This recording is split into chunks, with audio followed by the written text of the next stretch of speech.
Welcome back. This is the second episode of the Brick by Brick podcast. I'm Luke Kramer here with my co-host Nathan Magnuson. And today we have a pretty special topic. We're going to be talking about the retail side of real estate and investing. And a big piece of education and learning, in my opinion, is experience. And for those of you that are struggling to go out and get, more than 5 deals a year or build a business online, I think we have somebody here today with a ton of experience to do some of that education and teaching. So I want to welcome on Garrett Tennant. Yes. Garrett is a South Dakota boy. He's been in the real estate investing game for about 5 years, and is an agent himself. So his primary business is his agency, and did about 60 deals last year, which for those of you who don't know, the average agent does about 5 deals a year. So extremely impressive. He's going to be humble about it. But want to welcome in Garrett. Thanks for coming. No, thank you guys for having me. We've already been we've already been here for a little while, but that's been good. I'm glad we can make something work. I was DMing him. I'm like, I need to get you on. We were doing dates and stuff like that, and he's flying everywhere across the country. I'm like, come on, man, we just need to get you on here. But yeah, dude, January's busy, man. Yeah, it is. We're super excited. I guess a lot of people are gonna want to know kind of how you got into being a real estate agent. Yeah. So take you back to college. I went to Doane over in... Oh, I was to Doane too. What? Yeah. We're Tiger Brothers? Maybe. Did you go all 4 years? I was there for 2.5. Oh, I was there for 2. Yep. That's crazy. Yep. I started in 2018. Graduated in, I was done by December of, I guess if you want to be technical, I was done by like March of 2021 during COVID. I brought like 36 credits into college with me. Really? Wow. So I graduated during COVID because I was like, nope. Yeah. This is not Surely fun. done. Yeah. That's a good deal. Not doing it. But I played football there. So after college, I was like, I don't want to wear masks to work. Yeah. Literally, that's the only reason I moved back up to South Dakota. I got a job in private banking, and it was a good job. We dealt with like a bunch of high net worth individuals. So kind of started my real estate path there. One thing kind of led to another. We had a bunch of clients that were in real estate and more on the investing side. And I was like, I got some money. Let's throw it at an investment property. So I bought my first one, and they both were like the BRRRR. I was seeing BRRRR everywhere. Yeah. So I was like, I'll give that a try. Yeah. So I bought one. I fixed it up a little bit. One of the R's is for refinance. I didn't do that on either of them. Okay. But I rehabbed it enough to get the highest amount of rent I could. Yeah. And the money was there to do it, so I just did it without knowing any better. I had a lot of fun and bought my first rental property up there. One turned into 2, and I was kind of living in them while I was doing them. So it was kind of the best of both worlds. And flash forward a little while, and I met my wife, and she got into med school here in Creighton. So we moved down to Omaha. I quit my job there to kind of go full time into real estate back up in there. But on the investor side, I actually never really even wanted to get my license. Yeah. I honestly didn't want the stereotype of being a realtor. Yeah. Is honestly the biggest reason I didn't want to get my license. So we moved down here, and I was applying for jobs, and I actually had a job offer to be it's kind of a develop your own role type of situation going on over in Iowa. That's the reason we moved down here. She got in med school, and I was planning on taking that job, and I realized, you know what, it's a couple hours away. We're getting more serious. Maybe I should try to find a job in Omaha. So I declined that job. And she's actually the one that was like, you should get your real estate license. That's cool. Yeah. You should get your real estate license. And I was like, I really don't want to. Not because I don't want to do it, but I just really don't want to be a realtor. Mm-hmm. I really don't want to be a realtor. I haven't had one good experience with it. What about that stigma, turned you away from, obviously you're an agent now. Yep.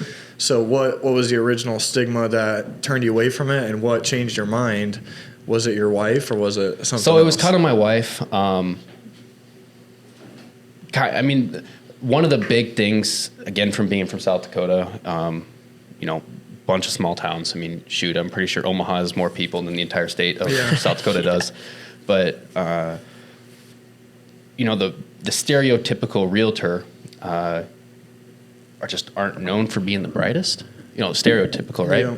And they're doing real estate because they can't do anything else. And I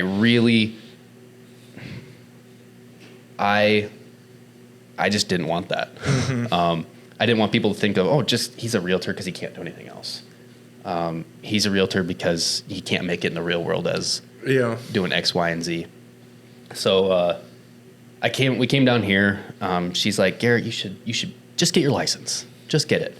Worst case scenario, you can sell your own houses. Yeah. So kind of during that process, I bought a fourplex here that you actually were inside of. Yeah, that's where we met. And I bought a fourplex down here. I bought it right away knowing that rents were low. They had some expenses running through the owner that could have been easily run through the people renting. And I was like, you know what? From a business standpoint, whenever you can buy something, make it more profitable, you can sell it for more money. Yeah. So I was like, I'll do that. Yeah. I'll just buy that fourplex, kind of change the numbers up a little bit and sell it for more. And so I did that kind of during the time period of getting my license, and I got my license.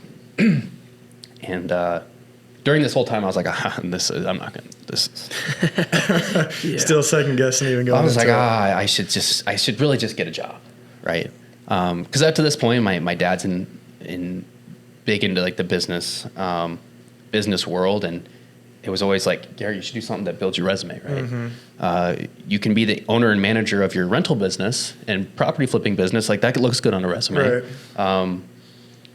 But you can only do that for so long before they're gonna realize that you failed, and now you're getting a job because you failed at that. Whereas you have this little time period where you can be like, I'm building this, and now it's at a point that's sustainable, and I'll take my full-time job. And so that's the way I thought about things for a long time. And I was like, I'm kind of getting to this point where it's like, I should probably get a job, but also nobody here will hire me for what I want to do. Yeah. Mm-hmm. Which was what? Or just at a point where, I'm a college age grad aged, right? But I've had, COVID years of experience. I mean, I've had more experience than most probably do by even the age of 30. So I was trying to get a 30-year-old job at the age of 22. Yeah. And nobody was hiring me, but I was like, okay, well, I have this flip money that I bought this fourplex with. I sold it. I have this flip money. Until it's dry, I'll give this real estate thing a shot. I love it. So I actually, and I knew nobody here, right? So at first it was. So what was mom and dad a bit like? Hey, go the job route then. Oh boy. Or like, how do you explain it to them? Were you like, hey, by the way, I'm going to do this. I'm risking this. First it was hey guys, I'm moving to Omaha to follow this girl. Oh yeah, how's that? To college, and it was like, oh boy. Yeah. Okay.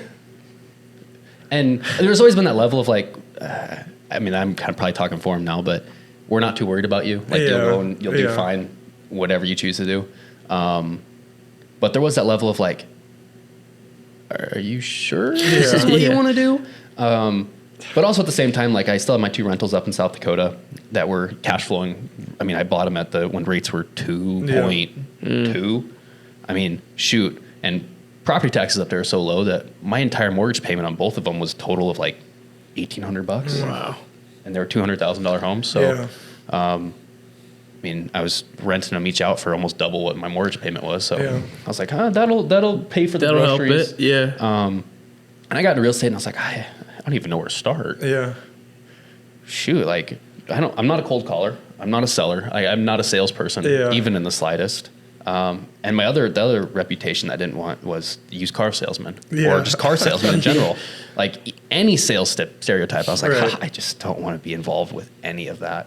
And kind of fast forward a little bit, and my flip money's starting to run dry. I'm like, I told you I should have gotten a job. Yeah. And I got my first like client that was actually pre-approved and ready to rock and roll, and I got him through social media. And this was kind of before I was like, let's just social media it up. Yeah. Well, I know when we met at your fourplex, you were just kind of starting to get into that process of social media and building that out. So it was kind of one of those things that was like, I never actually going viral, being big in, being one of the bigger social media presences in Omaha was not the goal. Right. I was just like, I got to know 5 people. 5 people have to follow me that live in Omaha or Nebraska. Yeah, like, right. shoot, at this point, like, I hope the people I know in South Dakota just contact me and I can refer them out, right? Yeah. So that was the something. goal. Yeah, just give me something.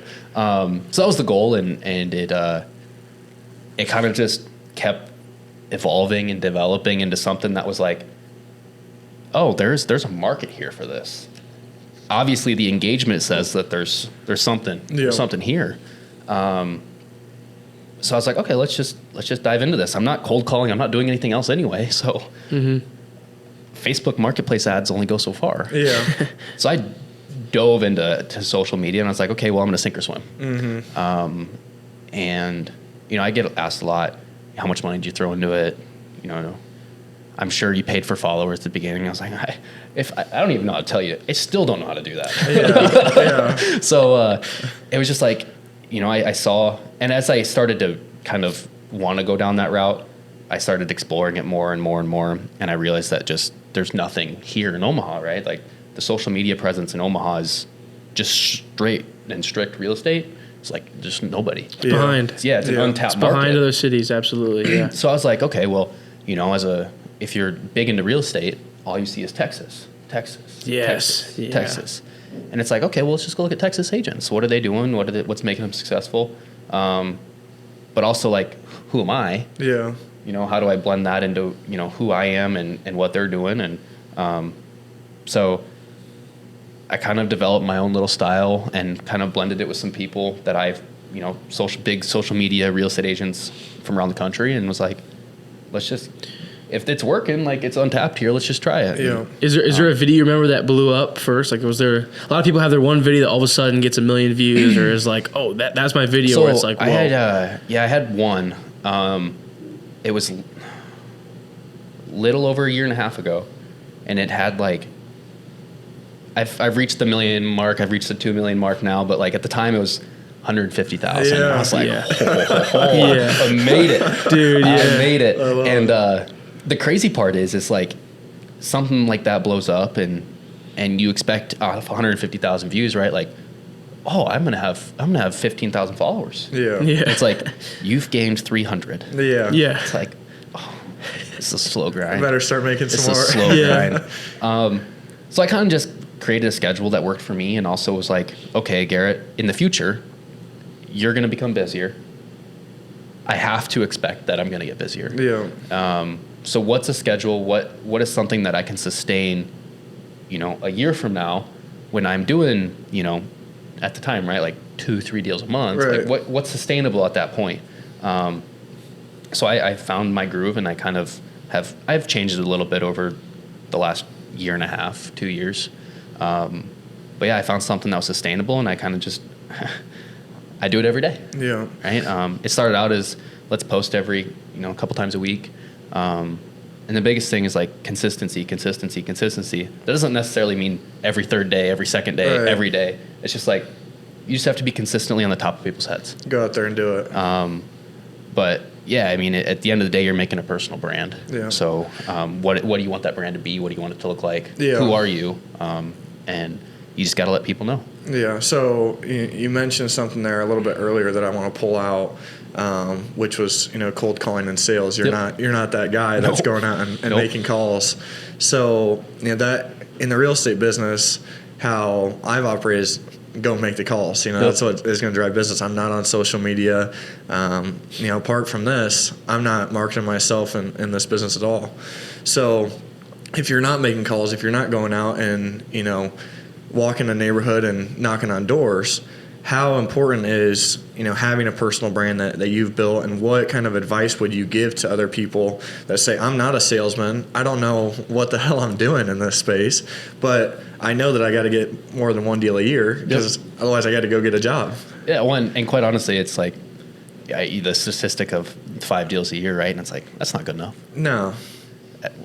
That's not good enough. No. So it's like, I'm either going to be the best, or I'm not going to be in this. Right. That's the way I've operated in every facet of life, whether it's sports or I can't really say the classroom.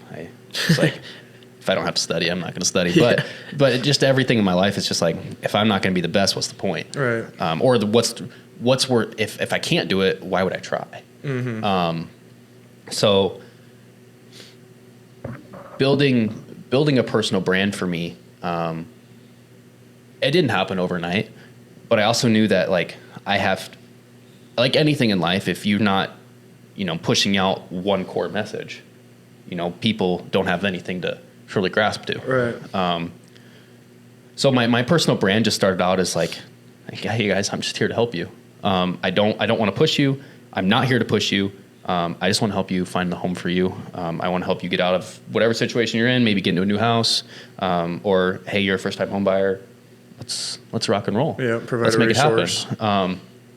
And when you're just, again, if I was sitting back and doing nothing, my personal brand would mean nothing. So that's a great point.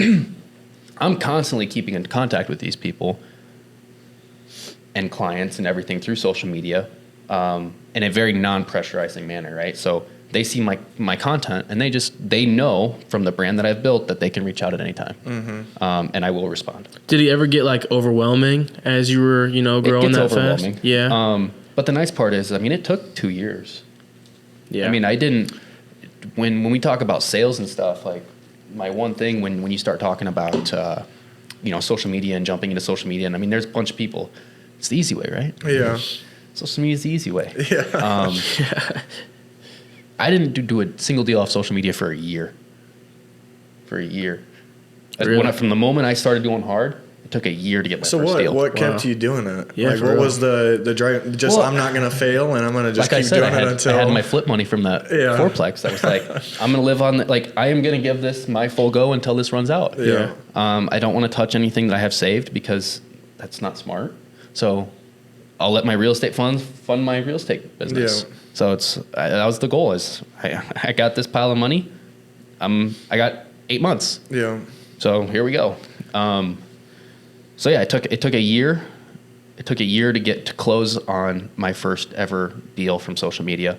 And I saw engagements and stuff start to go up, and I was like, there's gotta be somebody here. Yeah. And month 6, I started to have real conversations with people, and it's like, okay, well, this is going somewhere.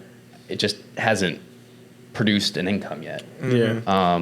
I can see where this is going, and people actually are engaging with me. And the whole point there too is it's like, I'm the professional, right?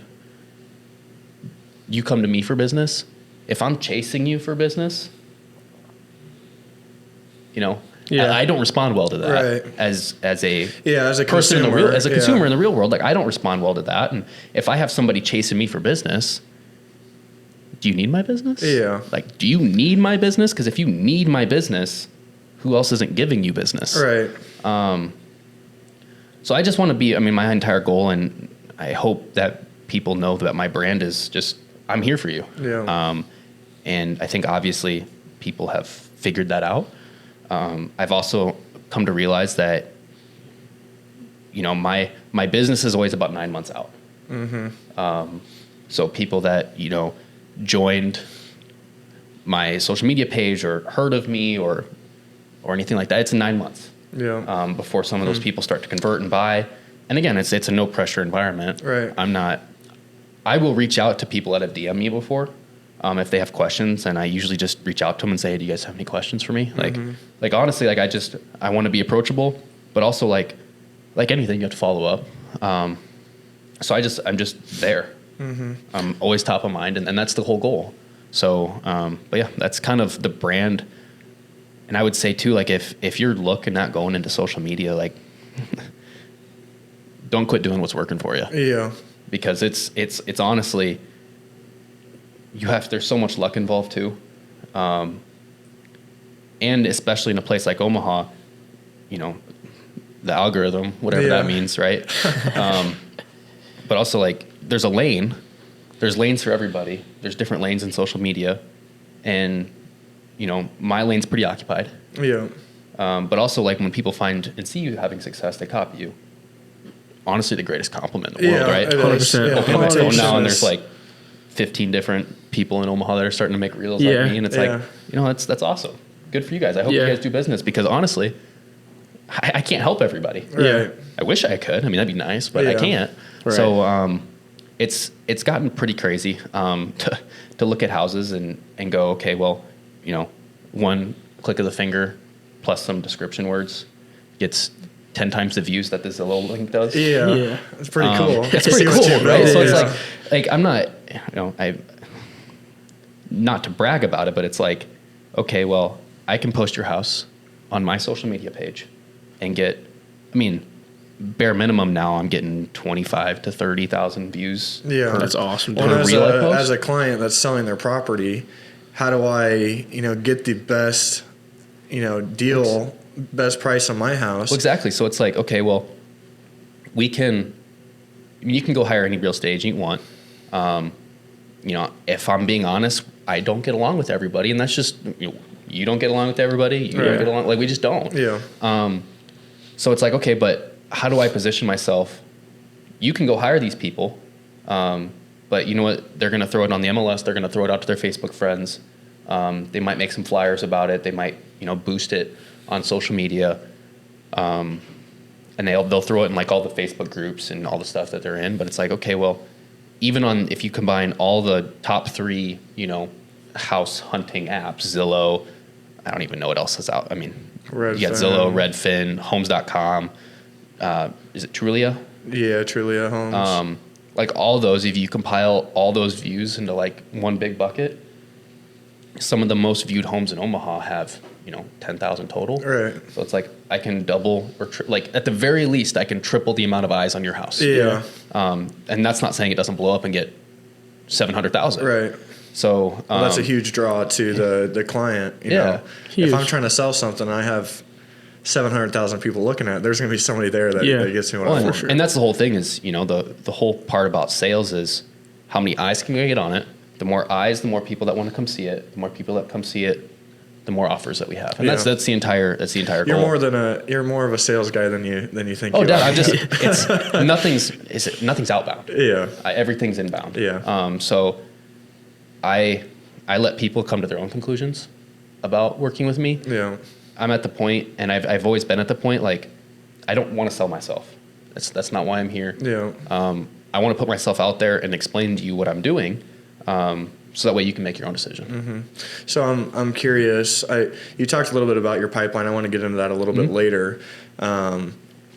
For you personally, you know, you said at the beginning that getting into real estate, being an agent, there was a stigma around it, and you know, it's people that can't get a job anywhere else. How has your stigma changed, you know, after a year of being in it, not getting any deals? The successful agents, you know, we're talking to young entrepreneurs, people getting into the business. How has your perspective changed from, like, you know, this is something that a lot of people can do, but you went and did it and it was a struggle. How has that changed your viewpoint on being an agent itself and the title of an agent? So it's kind of complicated. Because my issue is if I picked up the phone tomorrow, I truly believe that I could do business tomorrow. Yeah. It's just not.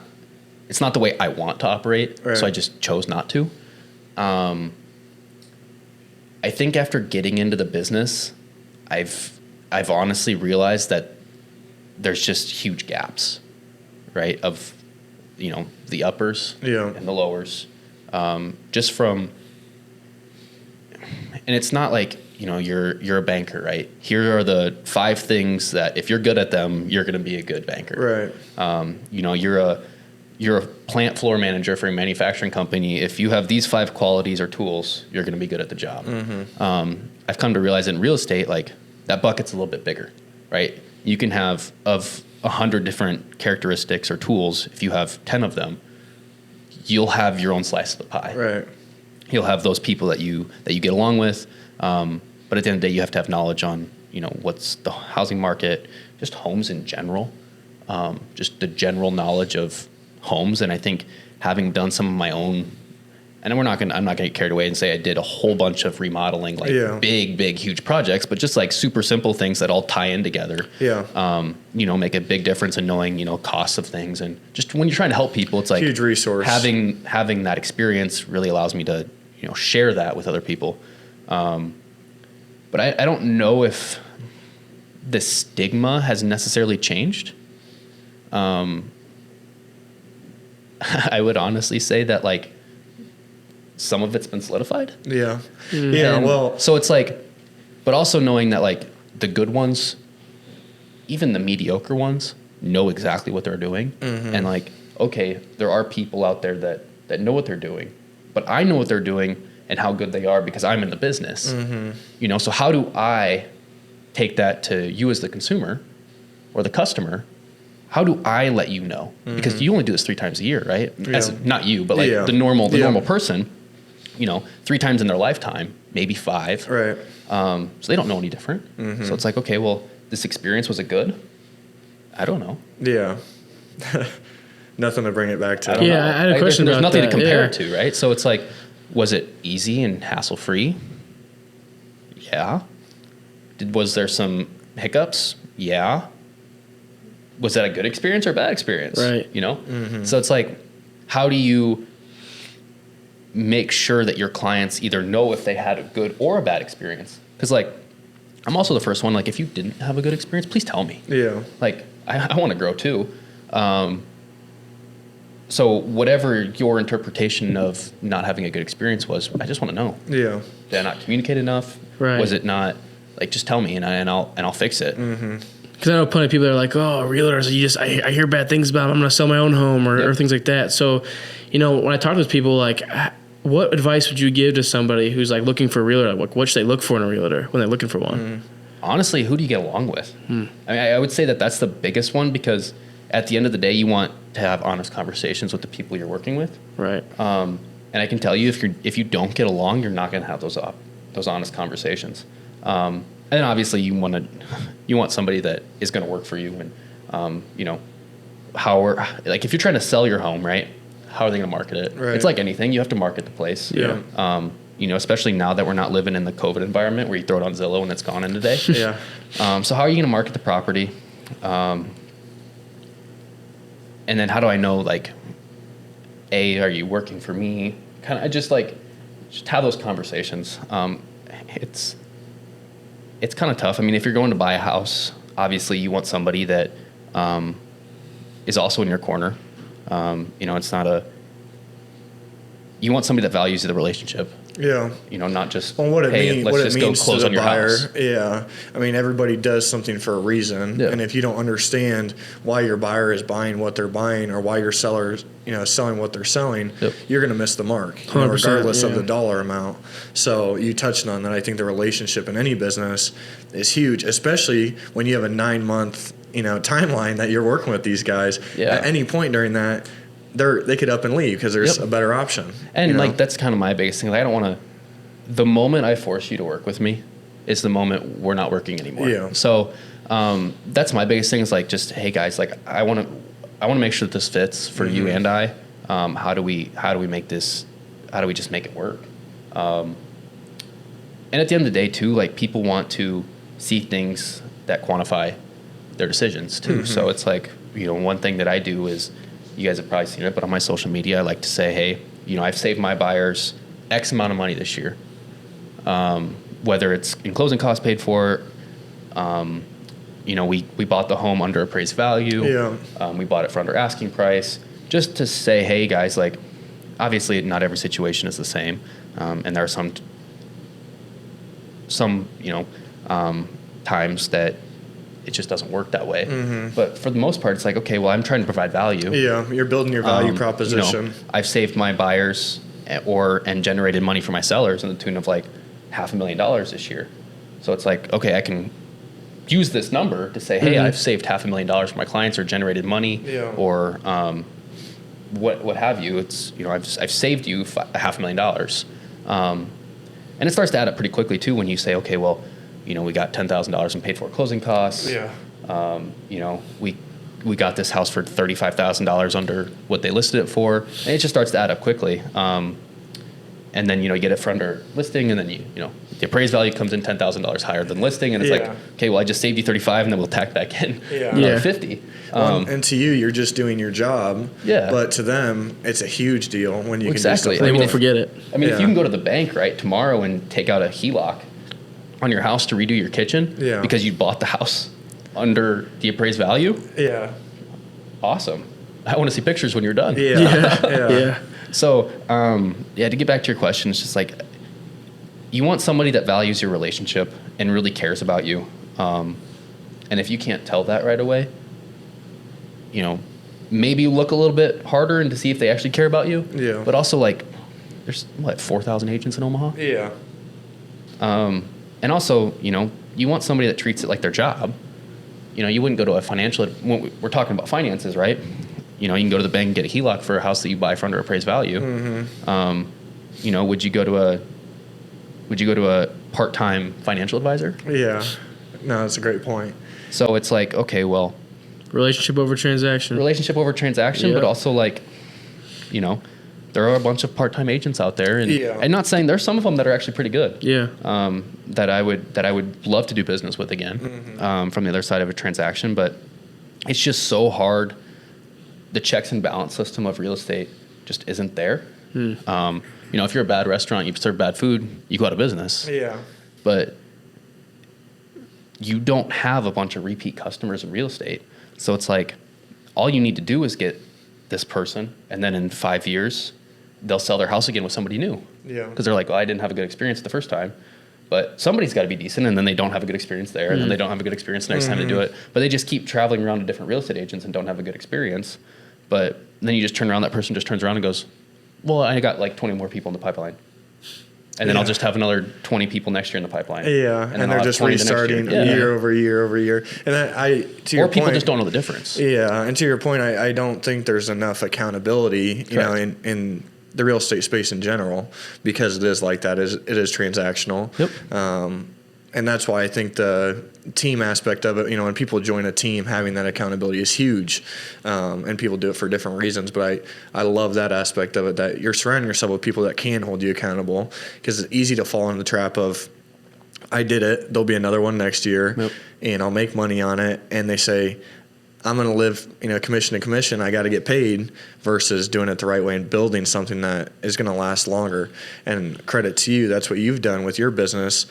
And it's showing up for you. Yeah, it's a battle every day, right? 100%. So I want to kind of transition. You know, we talked pipeline. You know, 9 months.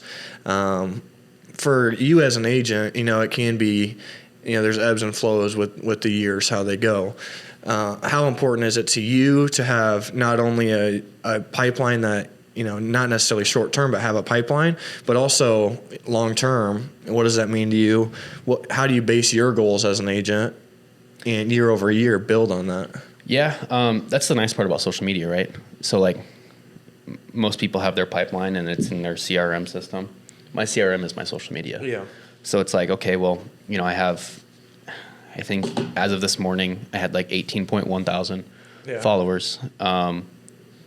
Which is cool. And it's like, okay, well, you know, to be a super successful agent, like top 0.1% in the United States, like 60, 75 deals put you up there. Yeah.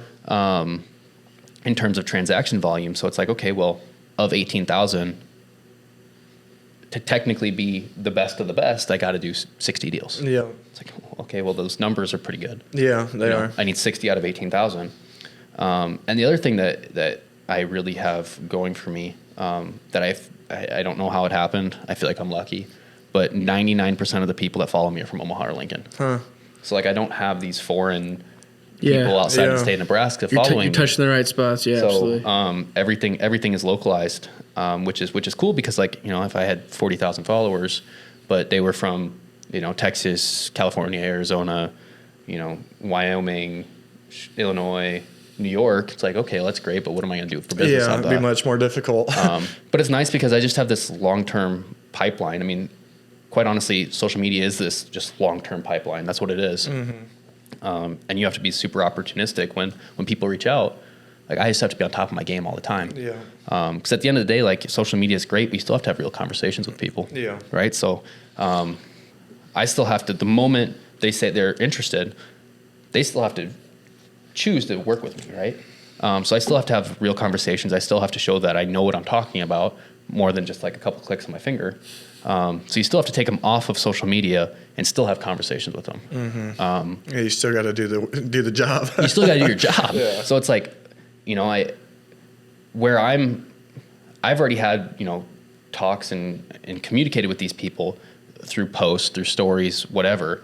But the moment they contact me, now I'm picking up the phone like any other, you know, cold calling, and now I have to have these conversations. And it's like, okay, well, you also have to know your target audience, who are my normal clients. You know, how do they want to be communicated with? Mm-hmm. And most of them are people around my age. So it's like, okay, well, shoot, most of the time I just text people. Yeah. Because, quite honestly, calling you takes too much time. Mm-hmm. When you don't have time, I don't have time. Yeah. So let's just text, and then we can both communicate with each other on our own time. Yeah. And honestly, some of the best conversations I've had are through text. I was actually on a Zoom earlier today with some clients, new clients. I'm so bad at Zoom. I'm pretty sure my screen stopped sharing like 7 times. I was like, oh, shoot. Same way. Yeah. But I was on a Zoom conversation with them, and I was like, did I answer all your guys' questions? Like, sometimes I don't know. I've done this so much now that like, I know you guys probably don't even know what to ask. Yeah. Because we've already gotten through the approval process. So my lender should have talked you through a lot of that. And I mean, if you have questions over that, you can ask me. I probably know the answer. If I don't know the answer, I'll ask him. If you have questions about the home buying process that we just covered, ask me. But usually at the end of all these conversations, it's shoot me a text. Send me a text. Yeah. If you have questions, send me a text. Or thank you, we'll be in touch, we'll text you. Perfect. Yeah. So most of the time, like I'm just communicating with a lot of these people through text, and it's a lot easier to be very straightforward in a text message too. It is, yeah. At least for me, when I start talking to people, I tend to be a little bit more gentle with the way I say things. It's a lot easier to be more blunt in a text message. So sometimes when I'm just talking to people, I don't get the point across as well or effectively as I would like to, which is something I really need to work on. But it's well, it's amazing how like through texting and being on the phone, how much a period after a sentence means to people. Oh yeah, you know, I never would have thought it'd be like that. Yeah. You know, it's just punctuation. Even my girlfriend, I'll say okay instead of okay, and she's like, "Are you mad at me?" And I'm like, "What are you talking about?" Well, it's just it's a different beast. Like, especially for me, like I'm at the point where honestly, like, I'll call you if I'm in my truck. Yeah. And I need like I'll call my lender, I'll call a title company, like I'll call those type of people on a daily basis just to get updates, because it's honestly easier to talk for 10 minutes than it is to receive a paragraph text about yay long. Yeah. But for the most part, like I'm having 400 different conversations a week. Mm-hmm. So it's like I can't call you. I just really can't call you. How do you keep track of that? Yeah, do you have a CRM, or how are you? I use a notebook and a whiteboard a lot. Okay. But most part, I keep a lot of people in my head. Yeah. I've tried to use CRMs. I just don't. With the social media, it's got to be tough because they're not drawn from that CRM. They're drawn from outside source. If I use a CRM, I have to input them. Yeah. And it's just like I don't know. I just my process is just. I'm just me. Yeah. So it's like my memories, at least for right now, is pretty good. Your process is working. Why change it? Exactly. Yeah. And like, I understand that like my goals this year are pretty lofty. So like I have to change some things to like, so that when I reach my goal and I'm doing, 12 deals a month, how do I maintain this? Mm-hmm. How do I keep this rolling? Because I can't at that point I'll have 40 clients every month. Yeah. If I'm doing 12 deals a month. So it's like, okay, I probably can't keep all 40 of those people in my head. Doesn't mean I'm not going to try. Yeah. Yeah. But how do I go forward from there? And so I actually went out and bought a 9-foot by 5-foot whiteboard to hang in my house. Cause like I just know that I'm not going to use that too. She loves it. Yeah, good decoration in the office. That is staying in the storage room. Yeah. Sure. But no, the whiteboard for me works. I'm also a very visual person, and a computer screen doesn't do that for me. Yeah. I like to think I have a photographic memory. It's not quite that good, but like if I'm looking at things, I remember them. Yeah. Whereas like I don't know why, but a computer screen or a TV it just doesn't have the same effect. Yeah. So when I'm looking at things on a whiteboard, it just makes sense to me. But yeah, I went out and bought that. I'm hoping to get that rolling. I have to be better about not trying to memorize or remember people's, because even now I'm at the point where I'm like, remind me your situation. Yeah. My shout out to my dad. He always says it's better to have a sharp pencil than a sharp mind. Yeah. So I've had to get in that habit of writing stuff down, because early on I was the same way, just remember everything. Now I probably had 10 different things to remember, not 100. So it quickly changed for me. But I'm the same way. I have to write it down. I have to see it, and that helps me go through my days. And it's easier when you have once you've been working with someone for a while, even like a week. 3 days even. Yeah. It's like, okay, I know your situation. I know what we're looking for. I know what's going on here. But like when you go through that, like, hey Garrett, I'm interested in buying a house. Where do I start? Well, the first step in the process is gonna be talking to a lender. Let's get you approved. Let's figure out what your budget is so that you can see numbers, lay eyes on numbers, figure out what's comfortable for you, and we'll go from there. And then it's like a week later, right? They're pre-approved. Now we're starting to talk about housing, and it's like, you're going to have to remind me when your lease is up, you're going to have to remind me X, Y, and Z. And that's kind of just where we're at. Yeah. Well, that's not a bad problem to have at all. If that's the worst thing that happens, that you have to ask them when their lease is up, you're in pretty good shape. And that's kind of I kind of laugh about it. And usually by the end, my whole goal is to become friends with all my clients. Obviously, it doesn't always happen. But I try to, just because like, if they do ever need anything, or if they just want to go get drinks, like I want to be someone they ask. Yeah. So let's get to that point of, hey, Garrett, do you and Ashley's my wife's name. Do you and Ashley want to go grab a drink with us tomorrow night? Sure, we'd love to. Yeah. Well, that's a huge compliment too. How many other agents in your space are not only getting deals done, but having people invite them to things, and say, hey, we want you around more. Yeah. I will say the coolest thing is it was July or August. I had this young couple close, and I got invited to their baby shower. Oh, that's great. And I was like, I can't make it, but that's awesome. Dude, that's really cool. That's cool. That's really cool. So I just have kind of leaned into it, and it truly, most people like say they care about people. Like I do want what's best for people. It's just who I am. So like the moment I almost want to get to know you more and know you better than what you probably want me to know about you. But that just helps me care. Yeah. So I do like to have a relationship with all my clients in some capacity, right? Some are more friends. Some are just more like, hey, if I saw you in a restaurant, I might sit down and chat with you for an hour. And some of you are like, I might talk to every day. Like I have a couple of those people too that it's like, and I'm gonna have them. We'll actually go out and get drinks as a couple, every month. Yeah, that's awesome. Dude. And my wife gets to know some of them, which is cool. Yeah, because she's like, great. She gets to get plugged into. That's another conversation. It's just my wife doesn't even know what my day to day looks like. So it's like, because to me, like I'm her husband, right? Yeah, I'm the guy she met. I was working a desk job up in Sioux Falls, as in banking, and now I'm where I'm at, but I'm just Garrett to her. So she's like, what do you mean you have to go do this? What do you mean? It's my job. It's like, it's my job. Or my favorite is, hey, I gotta go film X, Y, and Z. I gotta go make some social media content. Because that's another thing, like people are like, Garrett, you should try to like source that out. It's like, but then it's not me. Yeah. Like that takes away the entire, like I want my social media to be me. Like that's the entire point. But she's like, do we have to go do this today? And I'm like, do you want to eat in 9 months? Oh, that's great. But it's funny because even my in-laws and my parents are all just kind of like, they just don't quite get it. Yeah. And It's a different world. When it went really from is. 0 to, 100 and really quickly. So it's like they still remember the conversations of this money's starting to dwindle. Yeah. Yeah. Let me go see if anything's on Indeed that I want to go work for. Yeah. So I think that's a huge piece for a lot of the people, that will listen and tune in on this is the disconnect, and maybe that's not the right word for it, but the disconnect between, someone that's running a business and is in the weeds on it versus, people that have never done it, that don't understand it. How do you manage that, as a family man, as, a son and a brother?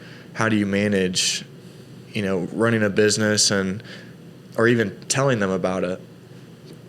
I will say it's probably even a fault of mine. I could probably even do more business if I wasn't this way. Mm-hmm. But like when I'm home, I'm home. Yeah. Obviously, like even you guys have texted me, and like I'll respond immediately. Like that's just who I am. But like when I'm like, we went on vacation to Florida for the last kind of week and a half, and I just was like, hey guys, unless I am needed, or unless like you're an active client or I have an active listing with you, like let's wait until I get back. 100%. Because like I go all the time, and I'm probably more readily available than I should be. But I'm also like, I don't understand the concept of, hey, if you text me, like I'll get back to you tomorrow at 5 p.m. It's like, I might get back to you tomorrow, but like I'm going to get to you as fast as I can. Yeah. But I also have made very clear boundaries with my wife too, of like, hey, if we have date night, I'll be present. Yeah. Barring like if 10 people call me, I have to answer it. Right. Because something's going on. Yeah, exactly. But, So crazy. I really try to, and the nice part about real estate too is like when you truly are in it, you're in it. Yeah. So like it's my life. Yeah. 100%. You take it home with you every day. Like, but I also love what I do too. So it's like, it's not working necessarily. I hate the paperwork. It's a different story. But just like talking to people is easy for me. So it's like, it doesn't feel like work. She might think it's work, but it doesn't feel like work to me. So it's also just understanding and creating those relationship habits of like, hey, if I'm interrupting time together, just tell me. Yeah. We make a point to eat dinner every night together. So that's time that if somebody's talking to me, I'm like, hey, I'm eating dinner with my wife. I'll get back to you in a second. Mm-hmm. But it's okay not to necessarily have that disconnect, like truly disconnect. Yeah. I do it when I can, but when we're out in public, like I'm just Garrett. Yeah. I'm the husband to a med school student, right? Like I would much rather go into any restaurant or any public space. She's my biggest impact. Like she's like, Garrett's in real estate. It's like, we don't need to talk about this. But like, I'm cool with just like, I don't love the spotlight at all. Nor do I want people to talk to me about real estate really when I'm out, like even in the grocery store or, we're at Shields or something.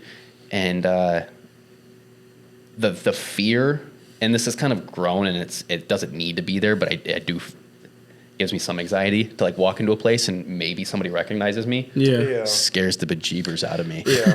Because it happened one time. I was at the gym and somebody came up and said, "Are you Garrett?" And I was like, I have a twin brother. Me? Yeah. Dude, I follow you. That's awesome. Thanks. Yeah. What do you say? I thank you. I just don't know what to say in those settings. Because also at the same time, like, for Omaha, like, I would say that from a real estate social media perspective, I have one of the bigger followings. Yeah, you do. And so it's like, to think about that's weird because like I've never wanted to be. Yeah, you never put a famous value on it. Yeah, so it's just like from South Dakota. It's just growing, right? Like it's growing, and for me, it's more of like my CRM's growing. Yeah. So like, I don't even think about it, but for other people, it's like, oh, you have 18,000 followers. Like, Well, some that's people value that's things. impressive, and it's Right. like, I kind of just think of it as a CRM. Yeah. But it's cool. Yeah. It is. It It's is really that cool like what you when built. I put something on my story, right, and I look at the views and it's like 4,000 people viewed your story. It's like, that's kind of cool. Yeah. When you think about it, but like, to me, it's just like, here's my CRM. Yeah. Here's what I've been building to build my business. Yeah. But what's funny though is so like, if you put all my followers in a room and then you took my hometown, my following room would be bigger than my hometown. Yeah. That's Weird cool. Where was your hometown really at? cool. Yankton. Yankton. So So my grandma actually lives in Yankton. That is crazy. Yeah, Really? Yeah. What's her name? Gladys Tacky. Tacky. Pretty sure I know that last She's name. married to Leonard Tacky. So What do they do? So Or what did they do? I couldn't even tell you. So my grandma is from a small town, Fordyce, in northeast Nebraska. Yep. And my grandpa, he passed when my dad was young, but he owned a body shop in Fordyce. Okay. Leonard, honestly, I'm not sure what Leonard did. He passed away about 8 years ago now, I'd Tacky. say. Do you have other family that lives up there with last name I Tacky? do. Not Tacky. Dickus, know. That's their last name. that's such midtown. The last name sounds familiar. Yeah, seriously, every time. It's a small town out there. I like Yankton. I love the lake out there. It's really nice. I went to South Dakota last year, running water. Smallest time I've ever been in. Running water. Running I've never water, heard of right across the border. And I had my Tesla, and I was like, dude, that's the You're closest not I've ever been. finding anywhere. I was running on zero. I'm like, there is no supercharger anywhere around here. You will. I will say, if you have an electric car, don't drive through South Dakota. Oh, it was rough. That's the closest I've ever been to like, well, this is getting towed. Like, You need gas up there, definitely. and you need a lot of it. People driving by me going, what the? Yeah, But I will say, the craziest part about me being and running water, listen to this. So back when I used to run a little bit, okay, I got a little hefty since then, but I was running one morning, right? I was doing like a couple miles and I'm running. Well, this is when Cybertrucks just came out, right? I'm in Running Water, South Dakota.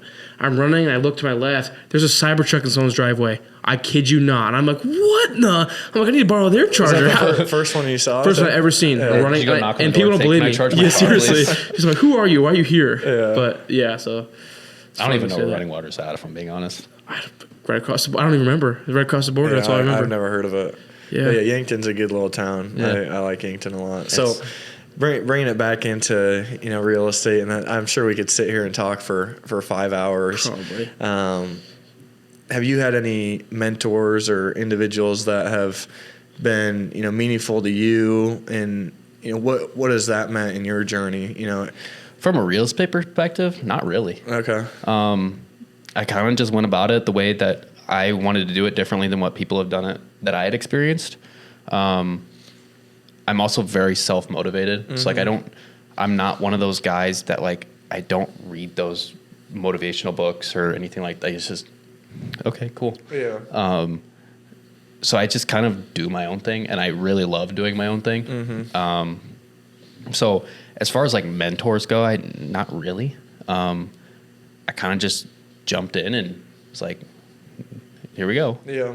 But not pain is the greatest teacher. Exactly. So. Well, and I'd been in real estate long enough as an investor, and I'd met enough agents and salespeople in the real estate, wholesalers, all those type of people, that I knew what I wanted to do and knew the process well enough, or at least like what I don't want to do. So I was just like, let's do the complete opposite. Yeah.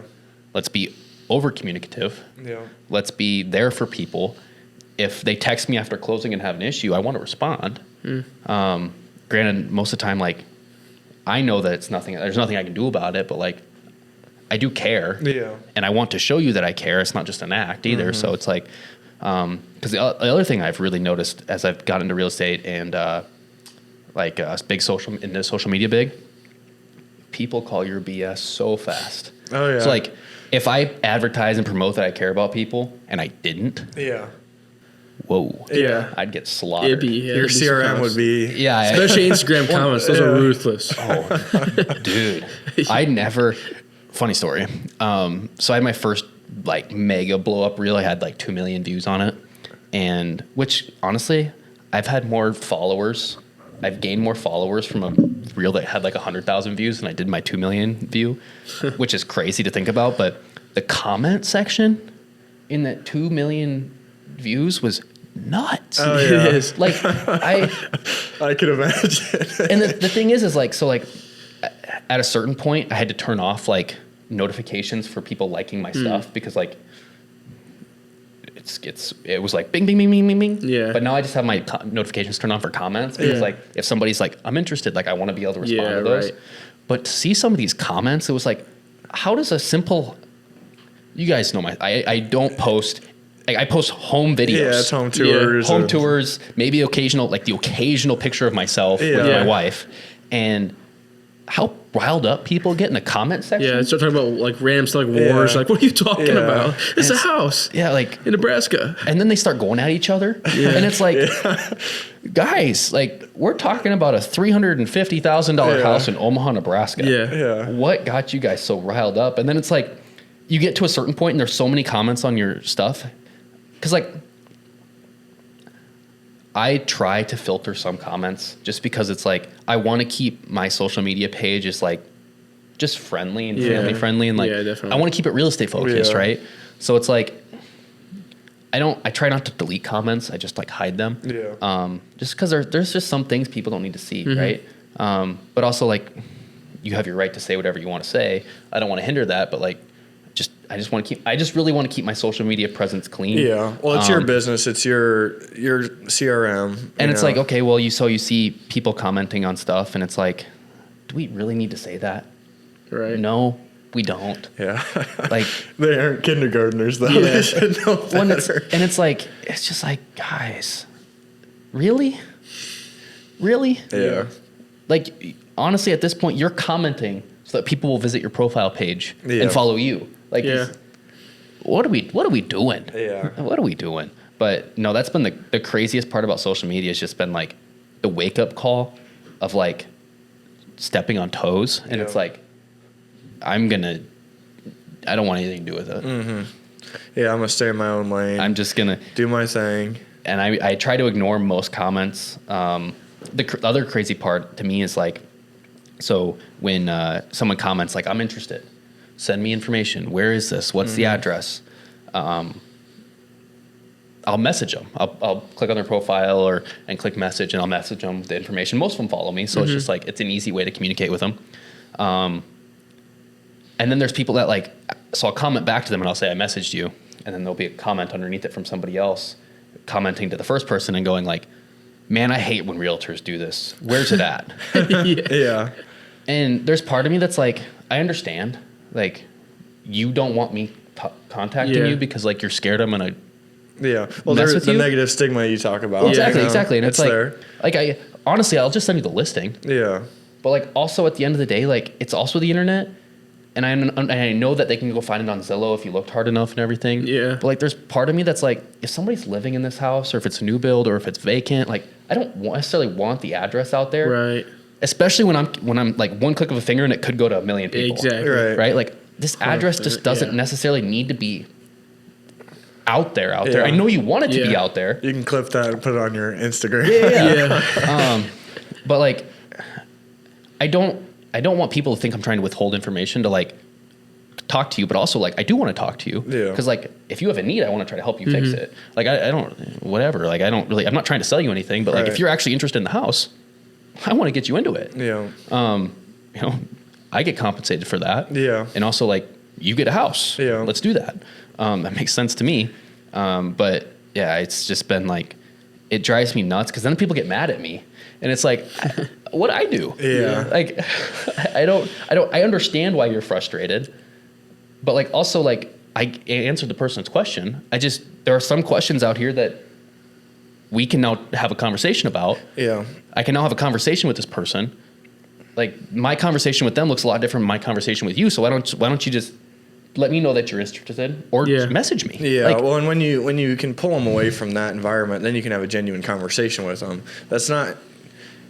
Generally that's not going to happen in the comment section. No, that's my point. Like, hey, if I send you the link, you can't even open it because you can't open links on the comment section. Yeah, I know. So like, I need to message you to send you the link. Yeah. And it's also like, if I send you the address, how are you ever going to go look at like, just from a basic, not even get from pre-approval or like actually start the home buying process. Like if you just want to go look at it, where do you start? Yeah. Like if I send you the address, you're going to look it up on Zillow. You're going to go to Zillow and say request a tour, and it's going to take you to some person that's paying $10,000 for your name. Yeah. So it's like, am I helping you?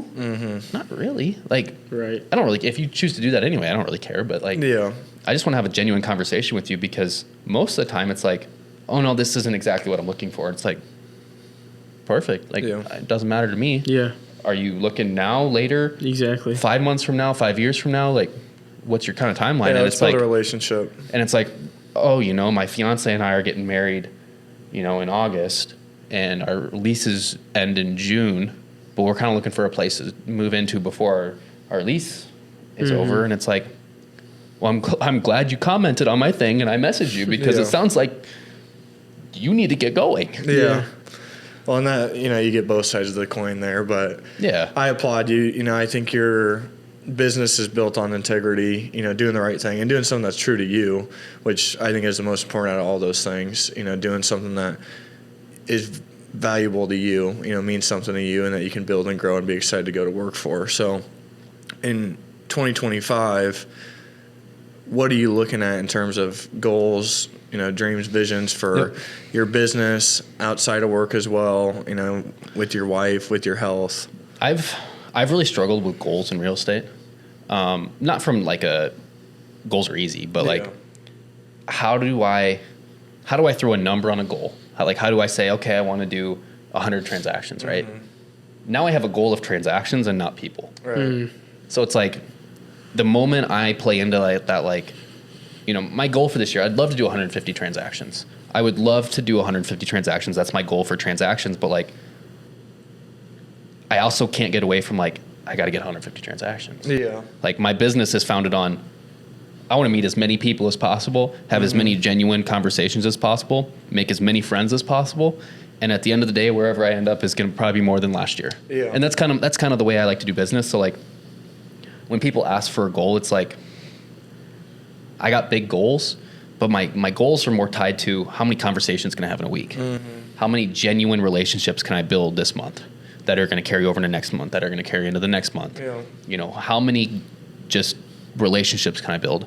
And like I said, my goal is to do 150 this year.